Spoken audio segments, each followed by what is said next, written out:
plang yang kalau kita baca, oh ada usaha ini. Walaupun dari luar mungkin tidak terlihat ada aktivitas, tapi petugas bisa mencoba mendatangi untuk melihat, mencari tahu apakah benar ada usaha apa enggak di situ. Begitu pula juga dengan usaha online yang sepertinya tidak terlihat kasat mata gitu ya. Kalau sekarang dengan Gojek, GoFood itu banyak bangunan rumah yang dia menempelkan usahanya ya. Tapi ada juga usaha-usaha yang memang kalau kita lihat di sekedar di tampak kasat mata itu di depan bangunan sepertinya tidak ada usaha. Nah, untuk itu diminta untuk petugas itu memastikan bahwa apa iya benar di bangunan itu ada usaha apa enggak.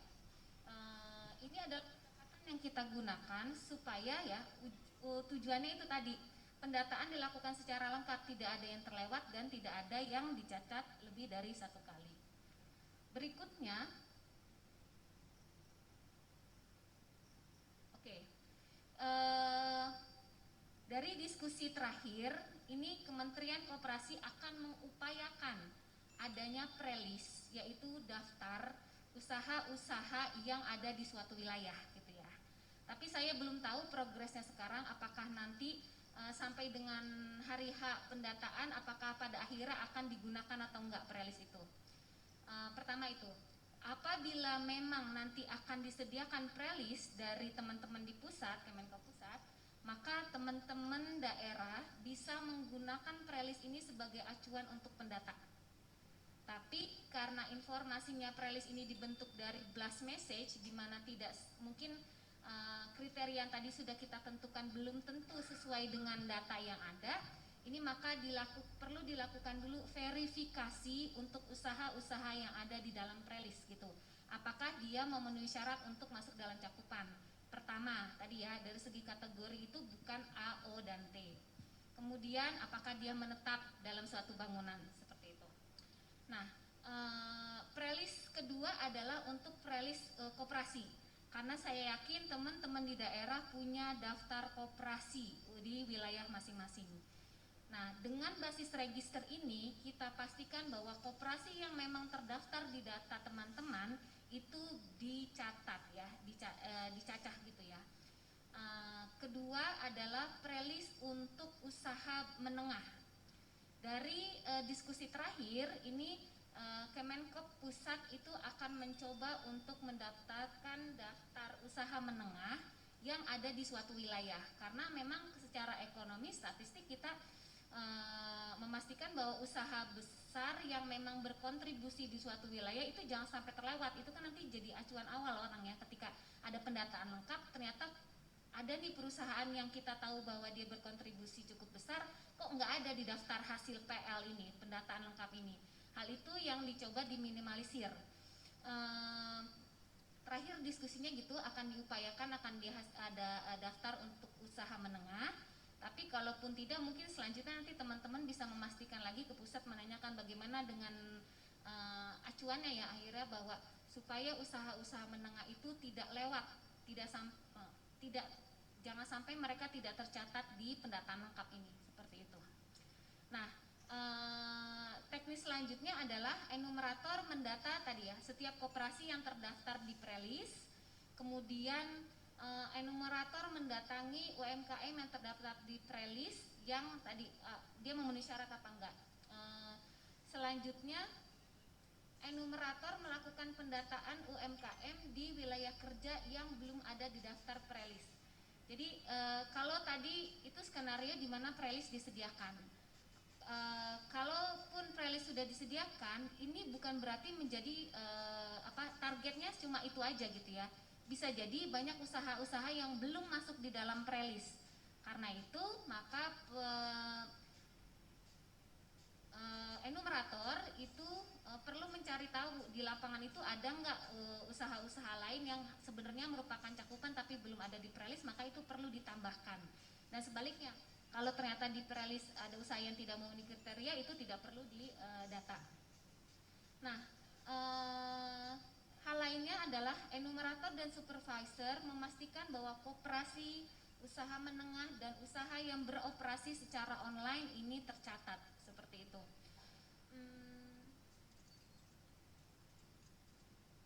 Ya, rasanya itu selanjutnya. Oke, dah. terkait dengan metodologi. Untuk pertanyaan nanti kita tampung di belakang ya Bu. Iya, terima kasih. Ya, terima kasih Bu Ana. Baik, demikian terkait dengan metodologi di dalam pelaksanaan pendataan lengkap UMKM. Kita masuk ke materi inti nih karena waktunya udah tinggal sebentar ya Mas Roy. Nah, iya, mulai masuk ke pedoman tata cara pengisian kuesioner. Monggo Mas.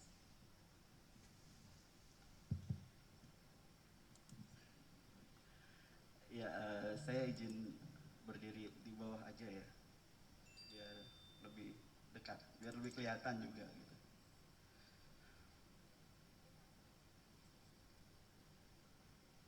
Oke, kita masuk ke pengisian kuesioner ya, pengisian kuesioner yang bagian UMKM, karena kita ada 2 kuesioner nanti ya, ada kuesioner koperasi dan juga kuesioner UMKM gitu. Yang pertama kita masuk ke bagian kuesioner untuk UMKM dulu. Oke, next. Jadi di kuesioner UMKM nanti ada 14 blok. Bapak Ibu sudah download juga ya harusnya gitu ya. Sudah ada di link kuesioner dan juga petunjuk pelaksanaannya atau juklaknya. Jadi dari blok 1 ada pengenalan tempat usaha, karakteristik usaha, identitas pengusaha, izin dan standarisasi usaha, sampai dengan yang terakhir keterangan petugas usaha gitu. Kenapa sampai dengan sebanyak ini gitu ya blok-bloknya gitu? Itu tadi, ini disesuaikan dengan kebutuhan atau tujuan dari pelaksanaan kegiatan ini, pelaksanaan pendataan lengkap KUMKM ini. Jadi ada beberapa indikator makro yang mesti dihasilkan dari hasil pendataan ini gitu, dan juga direktori usaha UMKM. Oke, kita next. Ini jelaskan terlebih dahulu maksud dan tujuan. Ini biasa gitu ya, kita mau ke rumah orang gitu ya, mesti dijelaskan dulu apa maksud tujuan kita. Next. Blok 1 pengenalan tempat. Blok 1 pengenalan tempat ini terkait dengan lokasi usaha berada, lokasi kegiatan usaha itu berada gitu. Lokasi kegiatan usaha itu berada, di sini kita sudah mengidentifikasi. Yang pertama nanti ada identitas tunggal, ini nanti akan tergenerate sendiri ya, yang nomor 1 atau 101 akan tergenerate sendiri dari sistem yang ada apabila datanya sudah terverifikasi, datanya sudah di ACC, katakan seperti itu ya, di ACC oleh verifikator. Oh, datanya sudah valid, maka akan tergenerate masuk ke sistem basis data tunggal UMKM dengan memiliki identitas tertentu. Lalu ada provinsi, biasa ya, provinsi, kabupaten kota, kecamatan, desa atau kelurahan, nagari gitu ya. Identitasnya dibuat selengkap mungkin gitu. Jangan lupa di provinsi, kabupaten, kecamatan, terus kelurahan itu data-data mandatori, artinya data tersebut tuh harus terisi gitu ya. Kalau tidak terisi, dia tidak bisa lanjut ke tahapan berikutnya atau ke isian berikutnya. Lalu setelah isi sampai kelurahan, kita akan diminta untuk mengisi nama usaha di 106, nama lengkap usaha, dan juga nama komersil usaha. Kadang-kadang nama usahanya itu berbeda dengan nama komersilnya gitu. Seperti contoh misalkan Alfamart. Kita tahu Alfamart, biasanya Alfamart nama jalan gitu ya. Alfamart Perjuangan. Itu nama bekennya gitu ya, nama tenarnya. Padahal sebenarnya dia punya nama dia sebagai usaha sendiri gitu. Katakanlah kalau tadi Alfamart tersebut di bawah PT Alvaria Waralaba, dia Alvaria Jaya gitu dan sebagainya.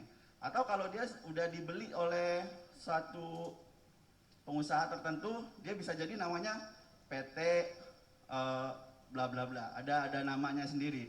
atau CV bla bla bla gitu. Ada namanya sendiri gitu. Nama dari usahanya tersebut gitu. Padahal kalau kita tahunya secara umum dia Alfamart aja gitu, seperti itu. Jadi di sini dimungkinkan ada nama yang berbeda gitu, antara nama beken atau nama yang umum diketahui oleh khalayak ramai dengan nama PT-nya dia atau dengan nama usahanya dia yang secara resmi. Di 106 diisi nama lengkap usaha dia secara resmi, di 107-nya nama komersialnya apa. Kita lanjut ke rincian berikutnya di 108. 108 mengenai tempat usaha.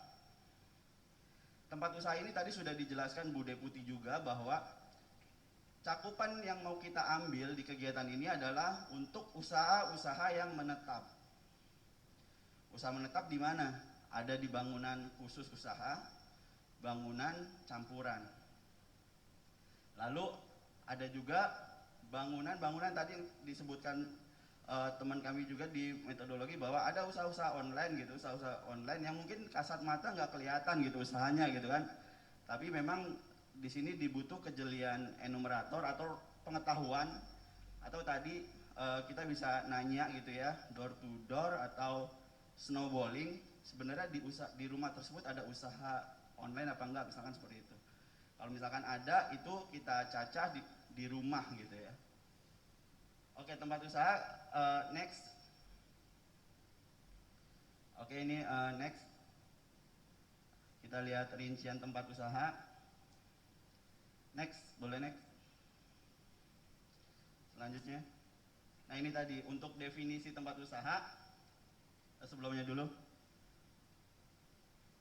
Ya, definisi tempat usaha tadi bangunan khusus. Kita ada 5 pilihan ya. Bangunan khusus usaha adalah bangunan yang memiliki atap, dinding, dan lantai yang digunakan untuk kegiatan usaha. Sedangkan bangunan campuran kita mendefinisikan sebagai unit bangunan yang memiliki atap, dinding, dan lantai yang sebagian digunakan untuk kegiatan usaha, sebagian lagi digunakan untuk kegiatan lainnya atau tempat tinggal, biasanya seperti itu. Lalu ada pilihan kaki 5 juga, kaki 5 kegiatan usaha yang tidak menempati bangunan khusus. Keliling ini usaha keliling gitu ya. Lalu usaha lainnya. Nah, tadi usaha-usaha yang online tadi dimasukkan ke kegiatan tempat usaha lainnya. Oke, ini bisa next. Ini contoh-contoh tempat usaha gitu ya. Nomor 1, bangunan tempat usaha artinya dia toko atau kios gitu ya, toko atau kios yang hanya digunakan untuk tempat usaha. Ini masuk cakupan kita gitu. Lalu di bangunan kedua, bangunan campuran, di bawahnya untuk tempat usaha, di bagian atasnya untuk tempat tinggal. Kita masukkan ke bangunan campuran. Lalu ada kaki 5, ada usaha keliling. Tadi seperti disebutkan di awal gitu ya, bahwa cakupan kita hanya yang bangunan khusus usaha, bangunan usaha campuran nanti dan juga ada beberapa usaha online masuk ke bangunan lainnya gitu. Oke, next. Ini contoh-contoh dari usaha-usaha lainnya gitu. Ada di pasar terapung contohnya misalkan gitu ya, atau usaha online ini bisa di mana aja, cuma nanti kita lakukan pendataan di rumah gitu. Kenapa kita buka sampai dengan 5 ini gitu kan, walaupun tadi cakupannya sebenarnya hanya usaha yang menetap gitu. Karena gini, sebenarnya ini kita kita buka dulu gitu, kita bikin rumahnya dulu, katakan seperti itu ya. Kita bikin rumahnya dulu untuk nanti di kemudian hari akan digunakan untuk usaha-usaha yang tadi, usaha kaki 5, usaha keliling gitu. Cuman untuk yang tahun ini kita fokuskan ke usaha yang menetap, usaha di tahun 2022 ini gitu ya, usaha yang menetap. Tadi disebutkan juga di awal bahwa target kita sebenarnya adalah 64 juta usaha gitu. Nah, tahun ini kita nanti mendata kurang lebih totalnya 14,5 juta. Nah, 14,5 juta ini diharapkan atau kita data untuk yang usaha-usaha menetap dulu. Oke, next.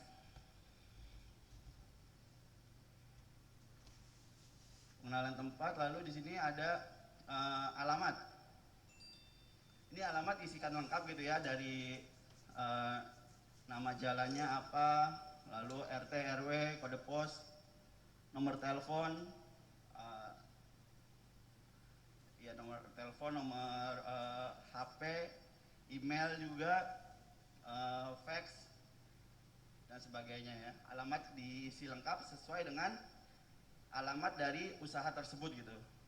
Karena memang nanti akan ada alamat usaha dan juga nanti ditanyakan juga alamat dari pengusaha gitu. Jadi ini diisi lengkap dulu. Oke, lalu di rincian 110 kita akan melakukan geotagging. Geotagging tadi kita untuk melakukan pencatatannya dengan gadget ya, dengan gadget sebisa mungkin dengan gadget tadi sudah diinfokan juga bahwa nanti tim IT kita akan mengusahakan walaupun tidak ada sinyal, walaupun tidak dapat internet, akan bisa mengentry di gadget tersebut gitu ya, dan datanya tersimpan.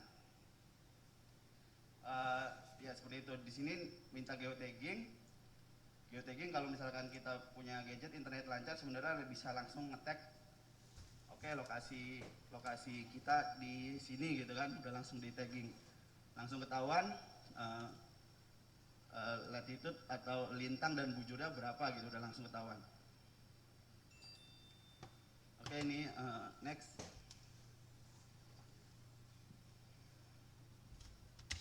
Itu tadi blok 1 ya, blok 1 tadi sampai geotagging. Jangan lupa di geotagging itu juga kita menyertakan ini ya, bisa foto atau tadi tag lokasi usahanya gitu.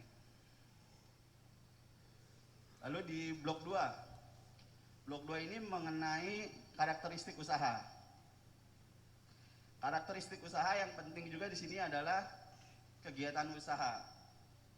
Kegiatan usahanya di bidang apa, atau masuk kalau kita biasa di BPS kategori usaha gitu ya, kategori lapangan usahanya di bagian mana gitu. Ini akan penentuan kategori atau tadi KBLI ya, udah nyinggung KBLI, tergantung dari pengisian kegiatan usaha ini gitu. Oleh karena itu harapannya pengisian kegiatan usaha ini ditulis sedetail mungkin sesuai dengan kegiatan usaha yang ada di lapangan. Tadi di awal juga ada pembatasan bahwa beberapa kategori usaha, beberapa lapangan usaha tidak termasuk cakupan dari kegiatan ini gitu. Seperti kategori lapangan usaha pertanian, kategori A, lapangan usaha administrasi pemerintahan O, dan juga kategori T, rumah tangga gitu ya. Itu tidak termasuk dalam cakupan kita di 2022 ini. Referensi usahanya di sini pada saat pencacahan, referensi waktunya, kegiatan utama dipilih berdasarkan nilai produksi atau omset pendapatan yang paling besar. Next.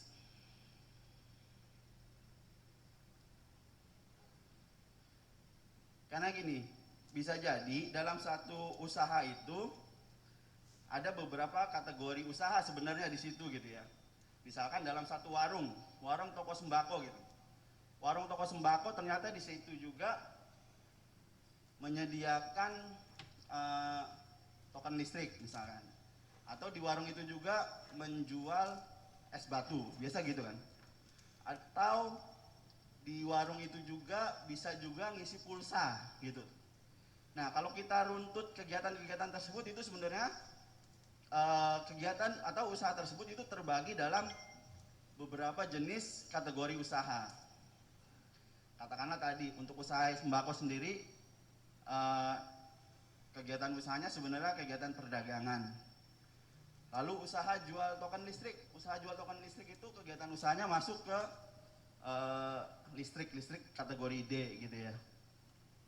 Lalu jual es batu itu nanti kegiatan usahanya itu kegiatan energi ya, energi atau air ya. dia masuk ke kategori E nantinya.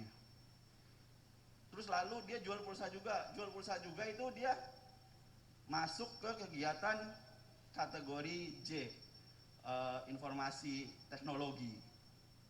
Jadi dalam satu usaha itu ada bermacam-macam. Nah itu penentuannya kita pilih berdasarkan nilai omset yang terbesar. Mana yang paling menghasilkan itu masuk ke dalam kegiatan usaha tersebut gitu. Dipilih berdasarkan omsetnya. Lalu kalau omsetnya sama, ada nanti dipilih berdasarkan volumenya, volume barang yang dijual besaran mana antara kegiatan-kegiatan tersebut. Lalu kalau misalkan masih sama, waktu yang digunakan, kalau masih sama juga, ya udah tergantung pilihan dari responden. Dia sebenarnya core-nya atau kegiatannya itu masuk kegiatan yang mana gitu. Seperti itu. Oke, ini next. Ini tadi cakupan KBLI atau kategori kita. Ada B, pertambangan, C, nanti industri, D, listrik, gas gitu ya, E, pengelolaan air, F, konstruksi. Oke, lanjut ini. Next. Ada G, perdagangan, H, pengangkutan pergudangan, I, penyediaan akomodasi dan penyediaan makan minum, J, informasi dan komunikasi, K, aktivitas keuangan dan asuransi, L, real estate, M, profesional gitu ya, ilmiah teknis, N, penyewaan tenaga kerjaan, agen perjalanan, P, pendidikan, Q, kesehatan manusia, lanjut,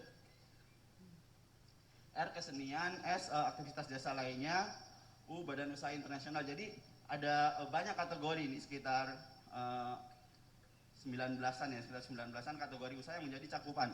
Artinya kegiatan UMKM itu nggak hanya sekedar usaha perdagangan gitu. Banyak usaha di kegiatan UMKM ini gitu. Seperti misalkan untuk jasa lainnya ada usaha salon, itu kegiatan UMKM juga kan gitu ya. Lalu kegiatan bimbingan belajar, bimbel-bimbel, nah itu kegiatan UMKM juga. Karena batasan UMKM ini cukup besar gitu ya Bapak Ibu ya. Kalau kita lihat PP 7 tahun 2021, Perpres ya, itu batasan UMKM itu di bawah 50 miliar omsetnya selama 1 tahun. Artinya cukup besar gitu. Jadi tadi sebenarnya untuk UMKM itu nggak hanya fokus pada kegiatan perdagangan aja atau kegiatan penyediaan makan minum saja gitu. Banyak usaha-usaha UMKM terkait dengan jasa atau industri mungkin banyak, walaupun kegiatan UMKM ini memang nantinya seperti data hasil sensus ekonomi kami yang kemarin memang terkonsentrasi ke 3 kegiatan atau 3 kategori, yaitu kategori perdagangan, kategori industri, dan kategori penyediaan makan minum. Contoh-contoh penyediaan makan minum itu sebenarnya banyak kita lihat gitu ya. Yang penting dia ada dari bahan mentah atau dia ada proses peracik gitu ya, maka dia jadi penyediaan makan minum gitu, atau masuk kategori I. Oke, next. Ini deskripsi tadi ya. Deskripsi untuk kegiatan usaha sangat penting dilakukan untuk menentukan dia kegiatan usaha yang mana gitu. Next. Ini kategori-kategori usahanya. Oke, next gitu ya, karakteristik usahanya. Ini contoh-contohnya gitu ya. Untuk kategori B misalkan ada penggalian pasir, kategori D pembuatan es gitu ya. Oke, lanjut. Di kategori C ini kalau kategori C kan industri ya. Industri artinya dia mengubah barang menjadi bentuk lain gitu ya, yang menghasilkan nilai tambah gitu nantinya, merubah bentuk barang. Oke, next. Ini konsepnya yang kita gunakan. Kalau industri pengolahan itu kegiatan produksi mengubah barang dasar menjadi barang jadi atau setengah jadi yang akan memiliki nilai tambah yang lebih tinggi gitu. Cirinya ada produksi yang dihasilkan dari bahan baku, ada proses olahnya, dan juga ada penambahan nilai tambah. Next. Ini contoh-contoh untuk kegiatan industri pengolahan. Bagaimana kita membuat deskripsi dari kegiatan utama tersebut. Kalau misalkan untuk kegiatan industri, itu ada kata-kata membuat. Lalu ada jenis produk yang dihasilkan, ada bahan baku. Mengapa ini perlu penting gitu ya? Karena itu tadi, kita untuk mengidentifikasi dia masuk ke kegiatan yang mana sebenarnya gitu. Kegiatan yang mana? Biar nggak salah identifikasi ke kategori usaha gitu. Next. Ini beberapa kata kunci gitu ya, untuk mengidentifikasi dia kategori usaha industri. Membuat, memproduksi, industri, menjahit, termasuk dalam kegiatan industri, mencetak, menggiling, mengolah, reparasi mesin gitu ya, RPH, pengawetan, penggaraman, pengasapan, pemindangan, memintal, menenun, dan sebagainya gitu. Artinya ada kegiatan merubah, intinya seperti itu. Oke, next. Ini contoh aktivitas kategori E dan F. E, aktivitas pengelola limbah dan sampah. F, konstruksi bangunan. Next. Ini kategori perdagangan. Kategori perdagangan ada supermarket gitu ya, jual beli sepeda motor, lalu ada reparasi mobil motor, termasuk di dalamnya tempat pencucian mobil atau salon mobil, salon motor. Ya, salon mobil ya. Oke, next. Ini konsep definisi untuk perdagangan, membuat dan menjual barang yang sama tanpa ada perubahan teknis gitu. Artinya kita beli barang A, dijual barang A juga. Jadi si pengusaha itu hanya dapat marginnya gitu ya. Seperti itu. Cirinya barang perdagangan bisa skala besar, bisa skala eceran, lokasi usahanya lokasi tetap atau bisa juga jual online gitu ya. Lalu ada beberapa objek benda yang diperdagangkan termasuk kategori G, seperti perdagangan tidak termasuk kategori G seperti tadi jual pulsa, jual listrik, atau jual tanah ataupun jual rumah gitu. Walaupun tadi sama-sama penjualan, masuk kategorinya yang berbeda. Oke, next. Nah, untuk penulisan kegiatan utama di kategori perdagangan sebisa mungkin mengikuti pola seperti ini. Artinya ada kata-kata jual atau dagang gitu ya. Lalu ada penjualannya secara apa, grosiran atau eceran, lalu produk yang dijual apa, lalu ada tempat usahanya di mana gitu, di kios kah, kaki lima kah, atau keliling kah, dia akan berbeda lagi nanti kegiatan KBLI-nya gitu, kalau nanti kita rinci per KBLI. Lalu barangnya barang baru atau barang bekas, itu akan membedakan lagi KBLI-nya. Jadi ada beberapa format yang sudah kita siapkan untuk mengidentifikasi dia masuk ke kegiatan usaha yang mana gitu, kegiatan kategori yang mana. Lalu ada perawatan, mobil, motor, dan sebagainya. Next. Lalu untuk penyediaan akomodasi dan penyediaan makan minum. Penyediaan akomodasi dan makan minum di sini ada beberapa konsep yang kita gunakan di sini. Misalkan akomodasi bersifat jangka pendek untuk pengunjung, pelancong, konsumen dengan kebutuhan tertentu gitu, seperti rumah kos. Biasanya sudah ada fasilitas atau resiko kerusakan fasilitas ditanggung pemilik usaha. Lalu penyediaan makan minum, ada proses peracikan, bisa di tempat atau take away, bersifat untuk dikonsumsi segera. Cirinya tidak termasuk penyediaan akomodasi jangka panjang, termasuk tempat tinggal utama. Penyiapan makanan atau minuman bukan untuk dikonsumsi segera atau yang dijual melalui kegiatan perdagangan eceran dan besar gitu. Jadi kalau tadi ada kegiatan meracik gitu ya, itu masuk ke kegiatan penyediaan makan minum, walaupun nanti semuanya akan diperdagangkan kan gitu ya. Misalkan ada jual nasi padang misalkan gitu kan, restoran nasi padang. Nah restoran nasi padang itu walaupun dia menjual nasi padang, dia masuknya bukan ke perdagangan gitu, dia masuknya ke penyediaan makan minum. Begitupun kalau misalkan ada jual-jual apa macam-macam es ya, biasanya macam-macam es cappuccino cincau, es Thai tea atau es tea sendiri gitu, macam-macam. Biasanya itu kan langsung kita beli langsung diracik gitu ya, disesuaikan dengan yang dibeli apa, yaitu jadi masuk ke penyediaan makan minum itu. Artinya ada proses peracikan di situ.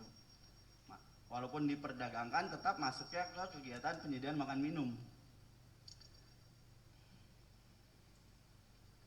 Oke, next. Nah ini contoh-contohnya ya, contoh-contoh kategori akomodasi dan penyediaan makan minum.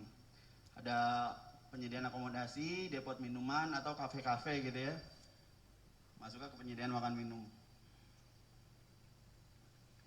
Next. Nah ini ada sebenarnya tadi sudah disebutkan gitu ya, bahwa salah satu penyediaan makan minum itu salah satunya adalah yang akomodasi, salah satunya rumah kos-kosan gitu. Rumah kos-kosan itu kan termasuk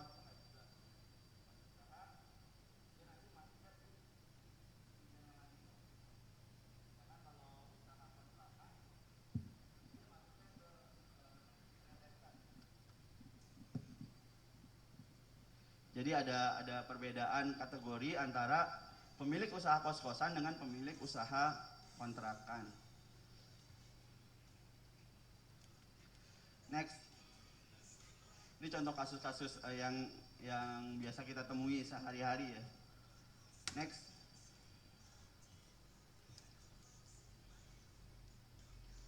Ya tadi setelah kategori usaha detail ya kita isi secara lengkap. Nanti kita juga akan meminta produk utamanya apa, produk utama yang di usaha tersebut gitu ya, disebutkan. Lalu tadi ada pemilihan kategori dan juga pemilihan KBLI-nya gitu. Nanti di program sebenarnya pada saat kita mengisi produk utama sudah ada beberapa clue gitu ya, di kuesioner atau di gadget kita sudah ada, di sistem kita sudah ada clue bahwa kalau misalkan jual baju nanti yang muncul tentang baju semua gitu. Di programnya sudah ada, atau di sistem kita, di sistem entry-nya sudah ada di situ semua. Oke, next. Ini tadi contoh-contoh untuk penulisan kegiatan utama ya, dan juga produk-produknya gitu ya. Oke, ini next, dan juga KBLI-nya ya nanti ya. Oke, ini bisa next. Ini oke, boleh next. Nanti ini tinggal dibaca gitu ya. Yang penting tadi intinya sudah disampaikan. Lalu setelah isi KBLI, setelah isi produk utamanya apa, maka pertanyaan berikutnya di sini menanyakan status badan usaha. Next. Status badan usaha ini, ini masih contoh-contoh ya, contoh-contoh dari pengisian kegiatan utama gitu. Ini contoh usaha perdagangan, tadi disesuaikan barang yang didagangkan apa gitu ya. Lalu ada dia penjualannya secara besar atau secara grosiran atau secara eceran. Lalu ada lokasi usahanya di mana, karena nanti akan berbeda-beda KBLI-nya gitu. Tergantung dengan tadi lokasi usahanya, dia pedagang besar atau pedagang eceran, baru atau bekas akan beda semua gitu KBLI. Jadi sebisa mungkin ngisi kegiatan utamanya sedetail mungkin. Next. Lalu status badan usaha. Status badan usaha di sini ada PT, yayasan, CV, firma, NV gitu ya, dana pensiun, perorangan dan lainnya. Untuk badan usaha. PT ini perusahaan yang merupakan persekutuan modal didirikan berdasarkan perjanjian melakukan kegiatan usaha dengan modal dasar yang seluruhnya terbagi dalam saham dan memenuhi persyaratan yang ditetapkan undang-undang. Termasuk di dalamnya PT TBK, PT Persero masuk ke sini juga. Oke, ini next. Pendataan. CV, firma, dana pensiun. Di sini status badan usaha kalau misalkan status badan usahanya koperasi, dia akan dicaca nanti oleh kuesioner koperasi gitu. Maka di sini kita hilangkan status badan usaha koperasi gitu. Karena untuk badan usaha koperasi ada kuesionernya sendiri. Pertanyaannya akan beda gitu karena akan seputar koperasi, walaupun nanti akan beberapa pertanyaan akan sama juga gitu dengan UMKM. Oke, next. Tuh barangnya dibalik barangnya, ada barangnya. Nah, lalu diisikan juga kan rekomendasi kan tuh. NIB, nomor induk berusaha. Langsung ke provinsi. Nomor induk berusaha ini identitas pelaku usaha yang diterbitkan oleh lembaga OSS setelah pelaku usaha melakukan pendaftaran gitu. Karena pada saat ini semua usaha sudah diarahkan ke untuk mengisi OSS gitu ya, sehingga dia punya NIB sendiri. Tetap itu di perizinan. Modal usaha pada saat pendirian ditanyakan juga ketika pada saat dia memulai kegiatan usaha. Sistem nanti di aplikasi lalu NPWP dari usaha tersebut, tahun dan mulai beroperasi di 207 ya. Tahun mulai beroperasi merupakan bulan atau tahun real usaha mulai beroperasi secara komersil. Bulan kapan dan tahun berapa? Oke, next. Lalu kita ke blok 3. Blok 3 ini mengenai identitas pengusaha. Identitas pengusaha yang ditanyakan namanya, lalu jenis kelamin, dan juga disabilitas gitu ya, disabilitas. Kita ingin melihat seberapa besar pengusaha yang disable gitu ya terkait hal tersebut. Lalu di sini penyandang disabilitas kita artikan sebagai setiap orang yang mengalami keterbatasan fisik, intelektual, mental, dan atau sensorik dalam jangka waktu lama yang dalam berinteraksi dengan lingkungan dapat mengalami hambatan dan kesulitan untuk berpartisipasi secara penuh dan efektif dengan warga negara lainnya berdasarkan kesamaan fisik. Next. Lalu kita menanyakan juga